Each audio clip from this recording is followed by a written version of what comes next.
talk about is how do you set up an ideal jobs profile? The reason is that it's all about the circumstances and not the demographics. People buy things, buy products or services because of the circumstances they find themselves in, not because they're white or black or Indian or any other race, and it's not because they are in a certain income bracket, and it's not because they vote a certain way. They just find themselves in circumstances that require them to use a product or a service. So let me ask you some questions. Have you ever taken on work that you knew was outside your brand's core competencies? How have these experiences impacted your approach to generating new business? How comfortable are you saying no to opportunities that do not align with your brand? How do you describe what your business does? How do you explain to people when they ask you, what do you do? How do you explain that to them? And when people contact your business for the very first time, what do they ask for?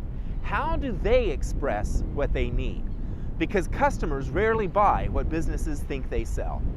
What circumstances does your product or service satisfy? And why does it satisfy these particular circumstances? What demographics might be important? This is now all of a sudden where the price of your product may come into play because you have to sell to people that can afford to buy your product or people that can afford to buy your service.